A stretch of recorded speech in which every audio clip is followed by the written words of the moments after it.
갖고 기도하는 그런 이제 습관들, 훈련들이 이렇게 나오죠. 근데 여러분 그렇게 기도 열심히 해서 뭐 하려고 그러는 건가요? 사람들이 그렇게 열심히 기도해서 그 결과가 뭘까? 혹시 한번 생각해 보셨습니까? 열심히 기도하고 열심히 간구해서 어떤 결과, 어떤 기적만 바라본다면 그것은 기도의 참된 의미를 잃어버리는 거 아닐까 그런 생각입니다. 여러분 기도를 통해서 하나님을 더 만나고 기도를 통해서 더 이웃을 사랑하고 기도를 통해서 도저히 용납할 수 없는 사람 용납하고 기도를 통해서 도저히 용서할 수 없는 사람 내가 주님의 마음으로 용서하고 기도함으로 통해서 내가 도저히 외면하고 싶은 사건 그러나 내가 주님께서 원하신다면 하고 한 번쯤 다시 돌아볼 수 있는 것 그것이 기도가 아닐까. 또 하나 기도는요 자기 자신을 발견하게 하는 것이 기도의 굉장히 놀라운 능력입니다. 오늘 시편 23편에 보니까 여호와는 나의 목자시니 내게 부족함이 없으리로다. 다윗의 시거든요. 다윗이 정말 평생에 이렇게 말할 정도로 부족함이 없다고 말할 정도로 그랬을까요? 그렇지 않습니다. 늘 전쟁터를 누비고 다녔어요. 뿐만 아니라 다윗은 늘 생명의 위협을 당하기도 했고 모함도 당하기도 했고 반역이 일어나기도 하고 많은 사건을 겪었습니다. 야곱이 내 인생이 험악한 인생이었습니다 라고 고백했듯이 다윗도 그렇게 고백해도 아마 부족함이 없는 그런 인생이었어요. 왕이었지만 또 왕으로서 굉장히 멋지게 통치했지만 그러나 또 그만큼 또 공격도 하고 비난도 당했던 사람 그 사람이 다윗입니다. 그런데도 왜 여호와가 나의 목자가 되신 내가 부족함이 없습니다 라고 고백했을까요? 그것은 여러분 자기 자신을 돌아보는 거예요. 내 주제에 내 어머니가 나를 죄악 중에 나를 못해서 낳고 내 출생부터 생각해서 내 주제에 이만큼 하면 정말 은혜입니다. 자족하는 겁니다, 여러분. 이런 감사가, 이런 자족함의 은혜가 시편 23편에 고스란히 들어 있어요. 오늘 새벽에도 말씀드렸지만 두 강도가 한 강도는 비난하고 한 강도는 왜 예수님을 감싸고 기억해달라고 말했을까? 어떻게 보면 여러분 어떻게 보고 계십니까? 오늘 하루 묵상하며 살아보셨습니까? 그것을 돌아보면 그렇습니다. 너 이렇게 잘난 척하더니 별거 없네 나랑 비슷하네. 이게 공격입니다. 첫 번째 강도, 첫 번째 공격했던 강도입니다. 두 번째 강도는 당신 그렇게 열심히 사셨는데 지금 나하고 같은 처지가 됐다는 것은 정말 있을 수 없습니다. 그럼 내게 굉장히 큰 일입니다. 자신을 돌아보는 거예요. 다윗이 그런 겁니다. 내 인생을, 내 주제를 나를 보니까 현재 나는 정말 감사해서 부족함이 없습니다. 이게 하나님의 은혜예요. 여러분 감사는 이렇게 시작하는 겁니다. 자신을 돌아보는 겁니다. 내 주제에 이 정도면 내가 정말 하나님 잔이 넘치는 은혜를 받았습니다. 부족함이 없는 은혜를 받았습니다. 이게 여러분 감사합니다. 우리 대한민국도 말씀드리지만 우리가 여러분 세계 최고 가난한 나라에서 이만큼 사는 건 정말 부족함이 없는 은혜입니다. 그런데 사람들이 부족하다고 느끼고 감사를 못하는 이유가 뭐겠습니까? 진짜 우리 자신을 돌아보지 않는 것 아닐까 하는 생각이 들어요. 제3세계 노동자들, 중국의 조선족들, 많은 사람들을 무시하고 비난하고 우리나라가 미국보다 인종차별이 더 심하다고 그래요. 그런 면에서는. 왜 그렇습니까? 왜 그래야 됩니까? 심각한 점에서 탈북자들이 왔다가요 못 견디고 다시 미국이나 다른 영국이나 다른 데로 이민 가는 사람들 굉장히 많습니다. 탈북자들 그렇게 못 받아들여요. 이게 얼마나 큰 죄인 줄 아십니까? 그래서 종종 기도할 때 하나님의 이민족의 죄를 어떻게 하면 좋습니까? 하나님의 이 땅의 죄를 어떻게 하면 좋습니까? 그렇게 간식하며 기도할 때가 있어요. 하나님 이 땅의 죄를 어떻게 하면 좋습니까? 어떻게 하면 탈북자들이 그렇게 북한을 탈출해서 목숨국을 탈출해서 왔는데 같은 민족이라고 같은 동족이라고 왔는데 또 우리가 못 받아줘가지고 다른 나라로 떠나게 해야 합니까? 우리가 외국에 나가서 독일의 광부들, 가부사들 등등등 외국에 나가서 그렇게 노동해서 멸시당하면서 이렇게 돈 벌고 해서 그때가 얼마인데 이제 그 외국인 노동자들 하나 그렇게 비난하고 욕하고 일 못한다고 욕하고 말 못하고 욕하고 비난하고 막 그냥 그렇게 무시합니다. 하나님 이민족의 죄를 어떻게 하면 좋습니까? 그렇게 다 금식하며 기도할 때가 있습니다. 왜 그렇습니까, 여러분? 그것은 우리 자신을 돌아보지 않았습니다. 다윗, 정말 그가 부족함이 없는 사람이었을까? 일반적으로 부족함이 많았고요. 전쟁도 많았고 위협도 많았어요. 그때도 그렇게 고백했던 것은 자기 자신을 돌아보는 하나님, 나 같은 죄인이 정도입니다. 바울도 내 은혜가 내게 족하다. 바울이 어떻게 족하다고 말할 수 있을까? 그 고난을 받고 그 고통을 당하고 그렇게 비난받고 그렇게 욕먹고 그 병마로 고통당하고 그렇게 했는데도 불구하고 바울은 내 은혜가 내게 족합니다. 나의 나되고 주님의 은혜입니다. 그렇게 고백합니다. 놀랍지 않습니까? 오늘 다윗의 고백은 그런 고백입니다. 뿐만 아니라 그가 나를 푸른 초장에 푸른 풀밭에 누이시며 실만한 물가로 인도하셨습니다. 얼마나 놀라운 은혜인지 몰라요. 그런데 다윗이 이런 고백을 하기까지는 이런 고비고비마다 사건이 있었습니다. 첫 번째는 영혼의 핍절을 지났죠. 3절 말씀 읽어볼까요? 시작. 내 영혼을 소생시키시고 자기 이름을 위하여 의의 길로 인도하십니다. 늘 말씀드렸잖아요. 시편 23편에 제가 여러 번 강의해서 여러분 기억하실 텐데 이렇게 1, 2절 말씀을 고백하기까지 다윗이 했던 고백이 바로 그런 겁니다. 내 영혼을 소생시켜 주셨습니다. 내가 정말 부족함이 없다고 고백하는 것은 내가 정말 주님께서 나를 푸른 풀밭 실망한 물가로 인도하셨다고 고백하는 것은 핍절한 내 영혼을 구원하셨기 때문입니다. 뭐 더해서 플러스에서 어떤 것이 있는 것이 아니라 정말 하나님께서 나를 핍절한 상황에서 영혼의 핍절에서 여러분 영혼의 핍절이 얼마나 힘든 건지 몰라요. 얼마나 고통스러운 건지 몰라요. 혹시 경험해 보셨는지 모르겠지만 여러분 다른 핍절보다 영혼의 핍절 얼마나 고통스러운 건지 몰라요. 얼마나 힘든지 몰라요. 사람이 영혼의 핍절은 희망이 없어요. 사람이 육신으로 굶어도 희망이 있을 수 있어요. 영혼의 핍절은요 희망이 없는 상태로 말합니다. 하나님께서 여기서 나를 건지셨으면 내가 부족합니다. 그 정도 족하죠. 내가 그런 데서 내가 건진받았는데 내가 그 정도 족하죠. 내가 지금 현재의 삶이 푸른 초장과 맑은 신의 물입니다. 하나님 감사합니다. 그런 고백을 아이고 내가 무슨 죄를 졌다고 하나님 내가 뭐라고 나만 이렇게 고난하고 나만 이래야 됩니까? 그렇게 말씀하십니까? 여러분 다윗의 이 감사를 다윗의 신앙을 발견해 볼 수 있기를 바랍니다. 두 번째는요 사망의 훔쳐온 골짜기를 지났습니다. 4절 말씀 읽어볼까요? 시작. 내가 사망의 훔침한 골짜기로 다닐지라도 해를 두려워하지 않을 것은 주께서 나와 함께 하시니라. 주의 지팡이와 막대기가 나를 안위하시나이다.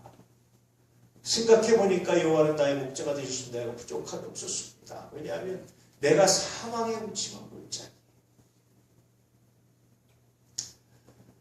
전승에 의하면 이런 얘기가 있습니다. 전승에 유대인들의 전승에 의하면 다윗이 사울을 피해서 전쟁터에서 막 도망가서 불 속으로 들어가서 어쩔 수 없이 혼자 도망가서 군사들이 뒤에서 막 쫓아오는데 어디 피할 길이 없었는데 갑자기 거미가 나타나더니 굴 입구에다 거미줄을 치기 시작하는 거예요. 군사들이 쫓다가 거미줄 보고 아 여기 없겠네 그러고 지나갔다. 하나님 당신 나를 보호하셨습니다. 유대인들의 전승에 있는 이야기입니다. 아시겠지만 이런 경험들을 그러니 내가 부족함이 없습니다. 내가 지금 더 잘 살고 더 건강하고 더 멋있어서 부족함이 없다는 게 아니라 이런 상황에서 나를 건지셨는데 내가 부족함 이 정도면 내 삶에 여한이 없습니다. 그걸 감사합니다. 세 번째 원수를 지나서 시작. 주께서 내 원수의 목전에서 내게 상을 차려주시고 기름을 내 머리에 바르셨으니 내 잔이 넘치나이다. 원수의 목전에서 자기가 이렇게 원수가 많았고 그렇게 당신을 공격하는 사람이 많았어요. 왜 그렇습니까? 하나님 말씀에 순종하려고 하다 보니까 적정히 타협해야 되는데 안 하는 거예요. 세상 사람 다 괜찮다고 그러는데 안 하는 거예요. 뭐 그 정도 왜 너만 혼자 잘난 척하느냐 그래도 안 하는 거예요. 그러니까 다윗이 고난당하니까 야 이제 좀 끝났다 이제 하나님이 한번 구원해 보시나 두고 보자 이렇게 조롱하는 사람이었습니다. 왜냐하면 타협하지 않으니까. 여러분 늘 말씀드리지만 우리가 믿음으로 살아가면서 한 사람도 여러분을 욕하지 않는다면 공격하지 않으면 그 문제가 있습니다. 안 믿는 사람들이라든지 여러분 좀 문제 제기를 해야 됩니다. 늘 말하지만 안 믿는 사람과 전혀 갈등 없이 지낸다면 그건 둘 중에 하나라니까요. 그 사람이 믿든지 내가 안 믿든지 둘 중에 하나라니까요. 신앙은 또 연약한 자와도 갈등이 있게 돼 있습니다. 신앙이 연약한 자가 보기에는요, 열정적으로 한 사람이 늘 광신도예요. 진짜 광신도가 되면 안 됩니다. 그렇지만 신앙이 연약한 자가 보기에 자기보다 열심히 하는 사람들은 지나친 거예요. 그렇게 보이는 겁니다. 바울도 열심히 지나치다라고 그렇게 욕을 먹었어요. 그래서 여러분 그렇게 보는 거예요. 누군가 여러분 혹시나 저 사람은 저 사람은 지나쳐. 좀 열심히 지나쳐. 이렇게 말한다면 나보다 내가 감당할 수 없을 만큼 열심히 하고 있구나. 비인격적으로 비이성적으로 한다면 그건 잘못이죠. 그렇지만 그렇지 않은 상태에서 한다면 내가 감당할 수 없는 나보다 훨씬 큰 믿음의 그릇이라 내가 감당할 수 없을 만큼 하는구나 라고 생각하시면 돼요. 다른 그랬습니다. 그러다 보니까 원수도 많았고 공격하는 사람도 많았어요. 그런데 그때마다 당신이 내가 부족함이 없다고 고백하는 것은 그 원수들의 목전에서 그 원수들의 앞에서 하나님이 자기에게 상을 주신 걸 그 사람이 경험하게 하는 겁니다. 하나님이 그들의 공격을 다 무마시켜 주시고 그들의 공격이 아니라 오히려 더 존귀하게 하시는 걸 당신이 경험하는 거예요. 그래서 다윗이 고백하기를 내 잔이 넘치나이다. 그래서 내 잔이 넘치나이다 라는 말은 내게 부족함이 없습니다 라는 고백과 같은 말입니다. 그러자 여러분 초장으로 가는 길 쉴만한 물가로 가는 길에는 뭘 지났습니까? 영혼의 빗절, 사망의 음침한 골짜기, 원수 이런 것들을 지나고 나서 보니까 하나님 정말 감사합니다. 하나님 감사합니다. 마치 그런 거예요.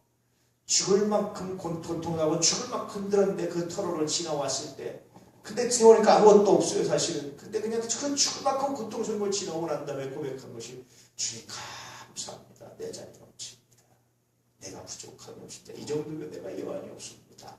그런 고백을 하는 이건 자신의 삶을 정말 돌아볼 때 가는 거 가능합니다. 세상 사람들은 과학자들도 그렇고요. 인간이 잘 모르는 일, 인간이 알 수 없는 일은 우연이라고 말합니다. 그런 사건이란 우연히 일어났다라고 말해요. 우연이 됐겠지 우연이 된 게 아니라 내가 우연히 여기에 태어나고 우연히 이렇게 있고 우연히 이렇게 되지 않습니다. 얼마나 여러분 한심합니까? 그래서 사실은요. 무신론자들이나 과학자들은요. 우연이라는 신앙을 갖고 사는 사람들이에요. 우연이라는 신앙. 신앙론도 그래요. 우연히 어떤 물질, 어떤 하나의 물질에서 어떤 무기물이 유기물이 되고 유기물이 이렇게 진화돼가지고 인간이 됐다는 거예요. 이렇게. 이게 우연이라는 신앙을 갖고 있다는 걸 갖고 있다는 거예요. 제가 보니까 그걸 일컬어서 우연교라고만 하고 싶은데 우연이라는 신앙을 갖고 있어요. 우연이라는 신앙.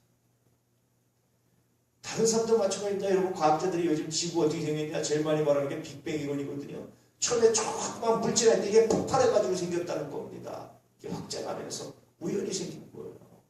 그 이유를 설명 못합니다. 우연교를 다 믿고 있는 것 같아요. 여러분 우연은 없습니다.